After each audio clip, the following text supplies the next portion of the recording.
Oi, meu nome é Bárbara Noleto, eu sou repórter do jornal Opção e hoje eu estou com uma convidada muito especial, a deputada estadual Bia de Lima. É um prazer receber você aqui. Prazer todo meu, Bárbara. Eu diria que a sua principal luta, a sua principal frente está aí, tanto no trabalhista quanto na educação, né? Você é uma professora desde a década de 80. Com base em toda essa sua experiência, por que você acha que hoje as pessoas não estão interessadas em discutir, debater ou aprender sobre política? Esse é o grande desafio dos tempos atuais. As pessoas não querem aprofundar nos temas. Fica muito mais na fofoca, nas fake news, nas leituras de momento. E isso pesa, porque para nós que fazemos educação com seriedade, é mais do que nunca fundamental mostrar que a política, ela pode muito, ela pode ser um fator crucial para alavancar a educação no patamar que deva ser, ou pode destruir e colocar a educação em plataforma do denuncismo. E tenho visto, a cada momento em que se passa, as pessoas fugindo mais da leitura dos clássicos, do pensamento crítico, da construção fundamentada nas teorias. Se você verificar hoje, a juventude lê poucos clássicos. E isso não resta dúvida que vai tendo consequências, tanto na superficialidade, na banalidade, na crítica rasa, como principalmente não se compreendendo a dimensão do pensar, do construir, do porvir. Agora, formar bons professores é o grande desafio da atualidade. E tenho dito de forma muito preocupada que vejo muito próximo o apagão da educação. Apagão de bons professores, o apagão da educação do ponto de vista do formar pleno, porque a cada dia que passa nós estamos aligerando tudo. Nós estamos colocando de uma forma mercantilista que os estudantes podem buscar o que desejar na prateleira, e lá na prateleira você escolhe o que você deseja, quase sempre de forma muito superficial. E o mercado está atento a isso. Ser capaz de compreender o que lê, ser capaz de posicionar diante do que lê.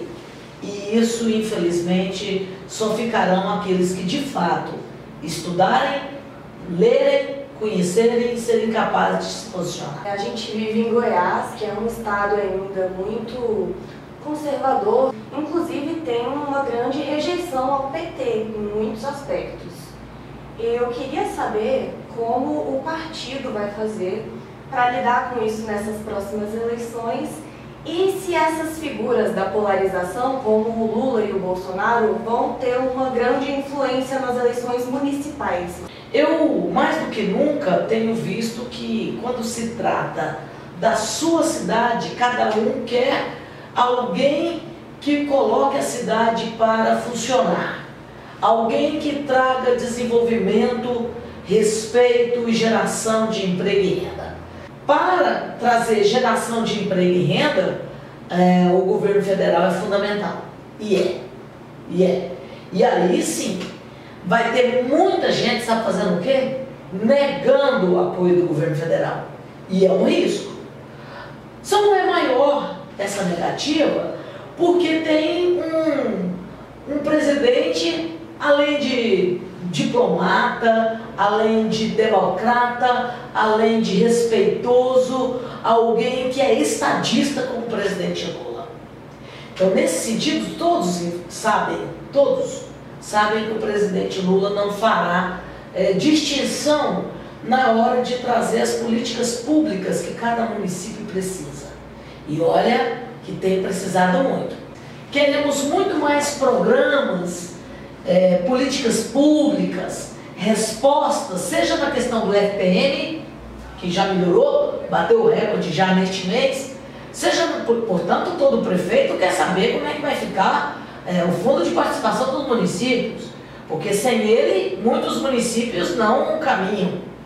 E lógico, como é que fica a questão dos investimentos na educação? Que da mesma forma, a grande maioria dos municípios tem muito a oferecer em termos de educação para as crianças, creche, para a escola, e se não for com o governo federal, não conseguem dar as respostas que a população espera. Da mesma forma, a questão das UPAs, né? Ou você tem o governo federal garantindo as unidades prontas e básicas de saúde, ou só o município não conseguirá. E mais, nós estamos numa discussão muito interessante, que e eu tenho cobrado muito isso no governo federal, como é que nós poderemos retirar das contas públicas, tanto do governo federal, que já retirou, mas dos governos estaduais e municipais, o teto de gasto, especialmente no que se confere para a educação e saúde.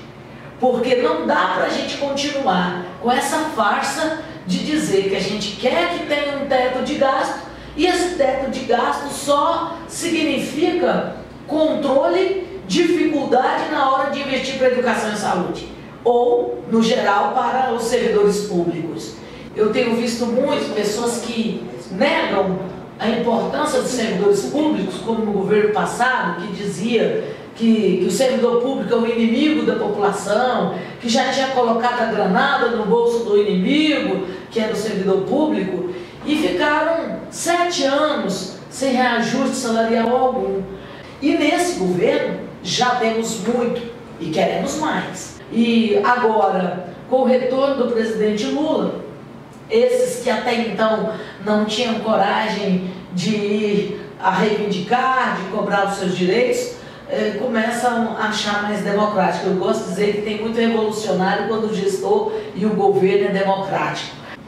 E você acha que, nesse contexto que a gente falou de Goiás, continua sendo vantajoso se vincular qualquer candidato a outras figuras maiores e nacionais, ou acaba não fazendo tanta diferença nas eleições?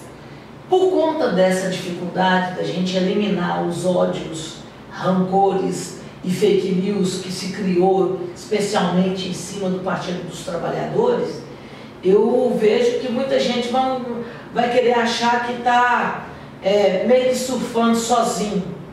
Só que não existe nenhum município, seja ele de qual tamanho for, que vá avante sem ter representações nacionais. E nesse caso, as representações nacionais dependerão muito de que lado. Essas pessoas que hoje se arvoram em ficar dizendo que é bolsonarista, que é conservador, que é de direita, quando você trouxer e explicitar a plenitude do que significa conservadorismo, do que significa de ser de direita, eu não tenho dúvida que as pessoas dizem, não é isso que eu quero. É tão absurdo o que a gente tem visto recentemente no Brasil, não apenas no Brasil, mas no mundo afora, né? Pensamentos que a gente já tinha como enterrado, as pessoas cavando esqueletos para trazer, para colocar na sala, como se isso fosse vantagens, sendo que não é. É porque, eu falava ainda há pouco, da falta de clareza, compreensão e profundidade no que se pensa. Por quê? Porque muitas vezes as pessoas estão repetindo chaves, jargões, sem compreender minimamente o que aquilo significa. Não estudam, não compreendem, não têm um posicionamento aprofundado disso. E isso faz falta imensamente na política. Vejo isso o tempo todo lá na Assembleia Legislativa. Quantas pessoas não conhecem patavina do que está falando, né? Ficam só repetindo fake news, repetindo mentiras, repetindo jargões, sem compreender a essência do que está a falar. E lamento, porque vai colocando a política de uma forma muito rasteira e medíocre. E o Partido dos Trabalhadores já tem algum tipo de estratégia para lidar então com essas desinformações, notícias falsas, ou até mesmo a falta de conhecimento sobre, como você falou, o que é ser de esquerda? Eu acho que nós precisávamos de mais informações, mais orientações e esclarecimentos, até para que as pessoas deixassem de ficar repetindo, né? Porque eu estou a todo tempo vendo isso, as pessoas repetem coisas absurdas sem conhecer, e fica repetindo aquilo como se fosse um mantra. Mas acho que o Partido dos Trabalhadores pode mais nesse cuidado de produzir informações mais precisas, tanto do que nós defendemos, como o que efetivamente dá e jogar luz sobre pontos que têm sido colocados como sendo nossas defesas, sendo que às vezes não é nada daquilo. E aí outras pessoas aqui dizem, vocês falam que defendem isso. Nem eles sabem o que nós defendemos. Então ficam colocando palavras, quando não, mentiras nas nossas posições, e isso é prejudicial imensamente para o Partido dos Trabalhadores. E nós precisamos aqui compreender que, muito além do que a forma como se compreende o Partido dos Trabalhadores só no Congresso, só nas representações nas prefeituras, no governo federal, mas o PT como um todo. O PT tem uma história linda, maravilhosa, de surgimento, de resistência, uma história maravilhosa, que nós não podemos aceitar o que imputam a nós. Que é o partido de ladrão, de não sei o quê. Eu não sou. Eu não sou, e todas as pessoas que eu conheço também não são.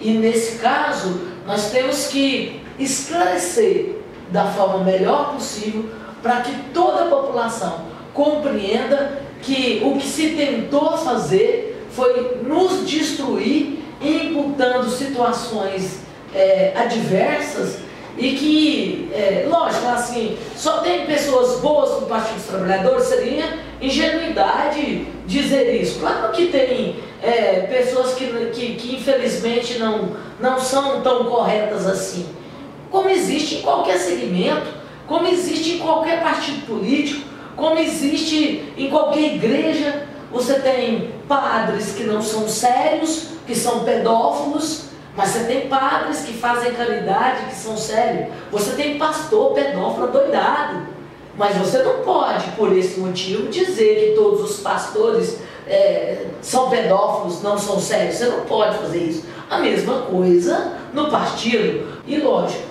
da escala que está aí, nós ainda somos o que temos maior credibilidade, nós é que somos o mais respeitado, nós é que somos o partido que é mais querido no Brasil. Nas pesquisas mostram. Nós somos o partido mais querido. E que bom. Continuemos trabalhando e defendendo nossas políticas, que vai dar tudo certo. Falando um pouco sobre as eleições municipais de Goiânia, eu vi recentemente nas redes da Adriana Corsi que, para as pessoas que apoiam ela, um dos comentários mais frequentes é no sentido justamente de que, se ela não fosse do PT, ela teria o voto. Eu queria saber qual deveria ser o foco real dos debates para essas pessoas, na sua opinião. Eu acho que se a Adriana não fosse do Partido dos Trabalhadores, ela não seria a pessoa maravilhosa que ela é hoje.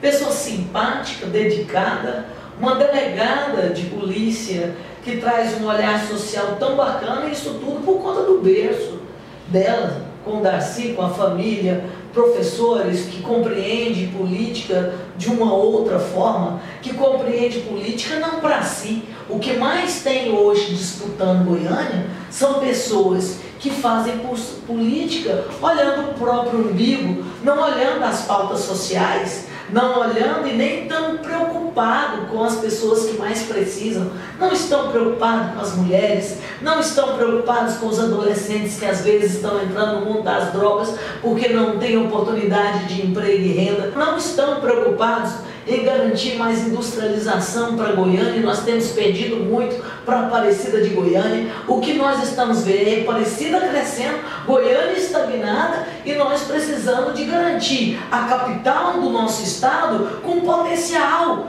E mais, a Goiânia suja, Goiânia sem condições de oferecer aquele olhar que outrora enchia todos nós de orgulho, como a capital mais verde do Brasil, a capital bonita, a capital limpa, a capital educada, a capital que recebia as pessoas de braços abertos. E por esse motivo, Goiânia mais do que nunca precisa de uma gestora com o perfil da Adriana, justamente porque além de mulher cuidadosa, zelosa, que conhece a questão da segurança pública, que conhece e tem a sensibilidade que só uma mulher possa ter, tanto para dar apoio do ponto de vista do cuidar de Goiânia, do cuidar dos caminhos todos que nós estamos a vivenciar, nós precisamos ter esse olhar. E é por esse motivo mesmo que a Adriana lidera as pesquisas, chegará no segundo turno, e eu sou muito otimista de que ganharemos. Agora, precisamos ampliar. E como é que a gente vai ampliar? Buscando espaços que não são necessariamente nossos redutos, diria assim. Por exemplo, buscando a comunidade evangélica, buscando os empresários, buscando a todos aqueles que querem e sabem que Goiânia, para dar esse salto de qualidade, vai precisar muito do governo federal. E não tem. Entre todos os pré-candidatos aí, nenhum deles que pode tanto quanto a Adriana. E lógico, o fato da direita se dividir em 4, 5 candidatos ou mais aí, para nós estamos adorando. Então, você falou justamente sobre esse cenário que existem muitos nomes da direita concorrendo com a Adriana Corsi. Isso, na verdade, não torna o desafio do segundo turno ainda maior? Depende, porque quando você tem uma candidata que fala para abranger, para ampliar os horizontes, para não ficar restrita a um gueto, a um grupo ou a um segmento, essa é a condição. Porque todos os outros aí falam muito limitado. A Adriana não. A Adriana fala amplamente e é por isso que ela lidera as pesquisas. O desafio do segundo turno sempre é um baita do desafio. Contudo, quando você tem o hábito de trabalhar no diálogo, construindo pontes, fazendo a democracia na prática, no dia a dia, como é o perfil da Adriana, essa é uma característica dela. Ela conversa com todos os segmentos, ela conversa com todos os partidos sem nenhum problema. Foi assim a atuação dela na Assembleia Legislativa e será essa atuação dela na hora de ir construindo um segundo turno capaz da vitória. Então, penso que não teremos esse problema. Agora, lógico, cabe já no primeiro turno você ir deixando caminhos em que você possa depois pavimentar de uma forma a ser positivo. Então, quando você não afasta, quando você não faz discurso de ódio, quando você não faz um discurso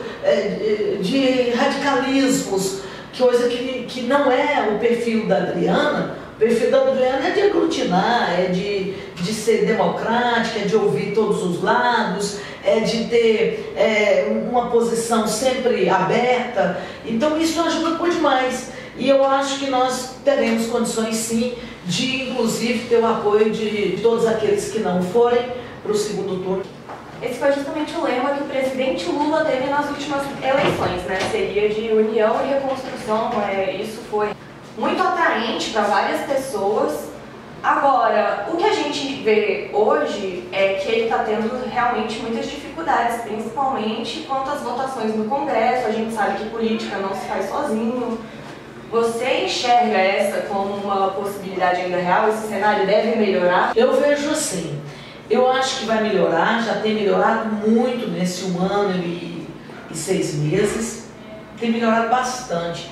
Até porque o presidente Lula tem buscado o diálogo em todos os setores. Todos. Seja até mesmo esse que o pessoal está questionando, da greve nas universidades.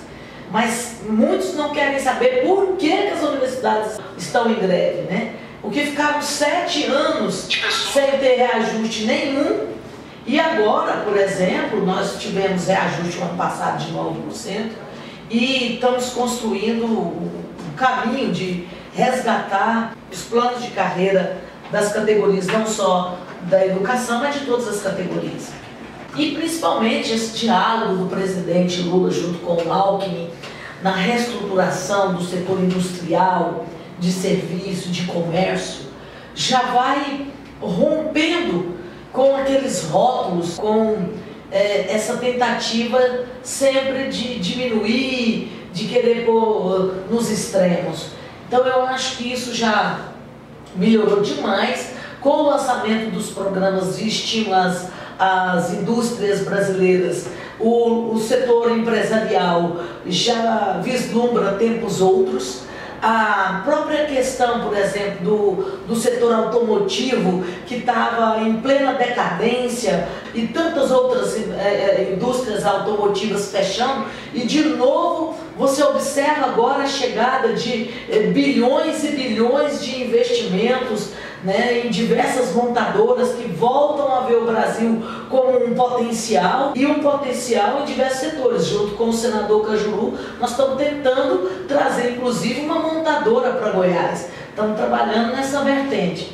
E assim, estimulando a industrialização no Brasil, que ficou tão em decadência nos últimos anos, sem uma política de estímulo, de valorização. Nossa indústria se viu numa situação tão difícil com a chegada de mais e mais produtos importados. A exemplo, por exemplo aqui, da questão dos laticínios, onde muita gente está equivocada. Quem abriu o Brasil para a importação de produtos do leite foi justamente no governo Bolsonaro. E aí o que fez? Quase que a bacia leiteira brasileira ia à bancarrota. Então só agora, no ano passado, o presidente Lula já soltou diversos decretos estimulando investimentos, dando condições, eliminando essa concorrência desleal, garantindo a perspectiva de que os produtores pecuaristas da bacia leiteira pudessem voltar a ter expectativas outras,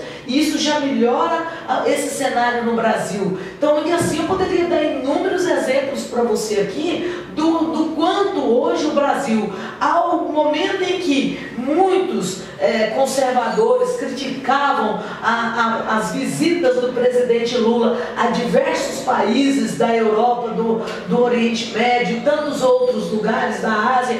Por quê? Para abrir as portas novamente para o Brasil, já que nos governos anteriores isso foi extremamente desastroso. E novamente, o caixeiro viajante Lula da Silva volta a abrir um comércio pujante de investimentos. Então nós já melhoramos o nosso trabalho nessa questão de oferecer emprego, geração de emprego, renda, melhorar a perspectiva do brasileiro, melhorar as condições e principalmente garantir os melhores cérebros brasileiros aqui, não ficar entregando os potenciais que nós temos lá para fora. Então tudo isso é uma somatória de esforços que começa já a ter os seus resultados, e com isso nós vamos efetivamente eliminando os radicalismos, vamos eliminando essa tentativa de ficar criando rótulos para o nosso governo, do presidente Lula, e nós vamos abrindo o mercado, abrindo o comércio internacional, abrindo o potencial.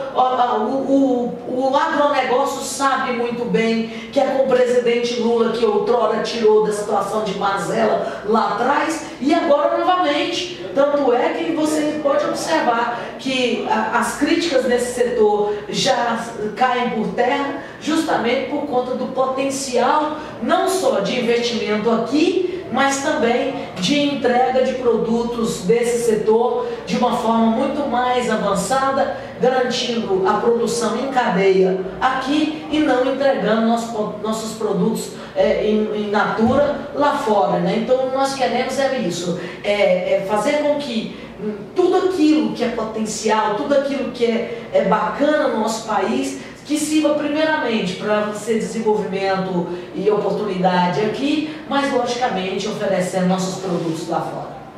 E a senhora hoje é deputada estadual. Eu queria saber se você tem algum sonho, alguma meta, algum outro cargo que gostaria de ocupar. Não, eu sou uma pessoa que caminho com um passo de cada vez. E é por esse motivo que acho que o grande desafio que está colocado para mim são essas pautas da educação que nós ainda não conquistamos. Mesmo como presidenta do Sintego, como deputada, tenho trabalhado muito junto com todos do Sintego, mas nós não tivemos esse êxito. E enquanto isso, eu penso que o grande desafio para mim será ter êxito nessas bandeiras, nessas pautas, e principalmente mostrar para a sociedade goiana que a gente pode sim fazer política sem se desvirtuar, com seriedade, respeitando as outras pessoas, sem se vender, sem ter que ficar entregando os seus princípios, porque eu sou uma mulher de princípios. Meus pais me deram essa formação e eu vim para a política com uma sacola cheia de princípios e eu não pretendo abrir mão desses princípios por nenhum outro cargo ou nenhuma outra coisa. Então é nessa linha que eu tenho a humildade de dizer que trabalho muito para buscar corresponder o voto das pessoas que a mim me dedicaram. Trabalho muito para que a gente possa ir separando um pouco essas questões, porque a política se tornou, ao longo dos últimos anos, algo tão, muitas vezes, desagradável. E eu não posso dizer que não tenho vivido essas situações desagradáveis. Muitas vezes lá na Assembleia, né, eu recebo xingamentos homofóbicos, xingamentos que beiram mesmo a própria agressão moral, física, né? Então, tem sido experiências difíceis, não nego. Mas, ao mesmo tempo, eu tenho me fortalecido com o apoio que tenho tido todas as mulheres do nosso estado, o apoio que tenho tido de todos os lugares por onde eu tenho andado, e as pessoas têm dito assim para mim: Bia, tenho gostado do seu mandato, que bom que você está lá, que bom que você tem dado voz a todas nós, e à educação, que bom. E isso nos fortalece. Eu acho que é nessa linha que eu quero continuar trabalhando, e nada melhor do que um dia após o outro para a gente ir construindo possibilidades. Mas de antemão eu estou realizada com o que tenho feito e, lógico, cobrando muito de mim mesma para poder fazer muito mais. Hoje na Assembleia existem 4 deputadas mulheres. Na gestão anterior eram 2, era a Adriana e a Neide. Eu queria saber como que você vê esse cenário. Dobramos, mas muito aquém da onde poderemos chegar e da onde queremos chegar.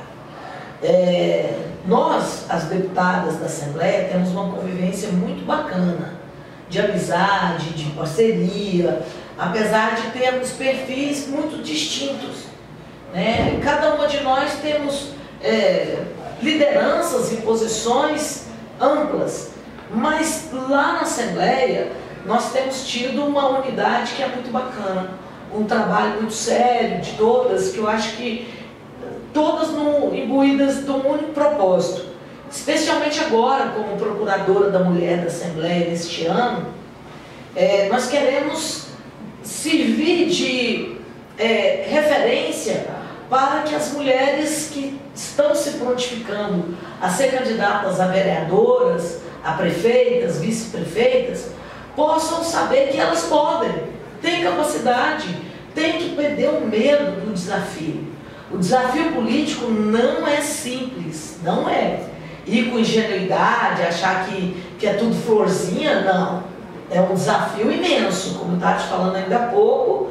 Até mesmo eu, que sempre militei muito na política, já tinha sido vereadora 2 mandatos, confesso que situações lá na Assembleia têm me deixado entristecida, quando não muito chateada mesmo. Contudo, não podemos nos abater por conta dos machismos, por conta das mentalidades extremamente conservadoras e tacanhas. E eu acho que isso tem em tudo quanto é lugar.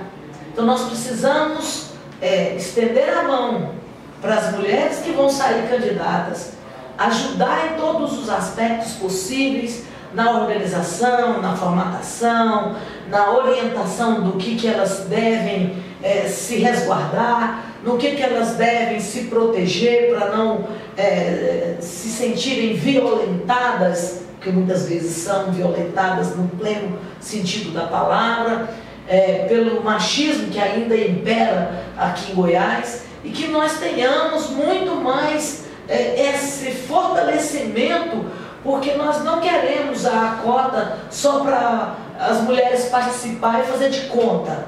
Nós queremos que elas participem e tenham uma vitória. E para serem vitoriosas, é preciso que os partidos lhe deem as condições para isso. É preciso que elas também se preparem para não ficar na ilusão. Porque muitas vezes tem muitas meninas, mulheres e tais, que saem candidatas iludidas, achando que é só colocar o nome e sair pedindo voto que está tudo certo. Não, a disputa é muito acirrada. A disputa, ninguém facilita para ninguém nada não.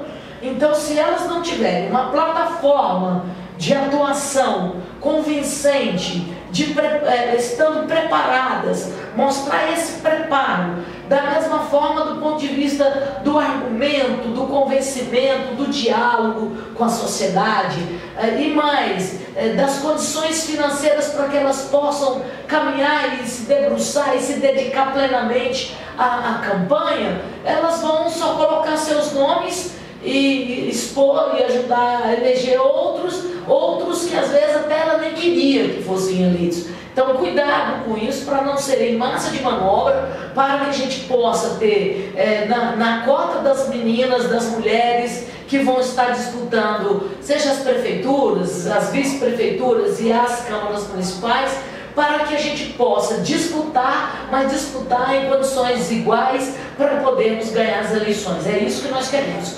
No final dessas eleições, no final deste ano, parabenizar muito a atuação das mulheres, independentemente deste ou daquele partido, mas que a gente possa ter mais e mais mulheres na política.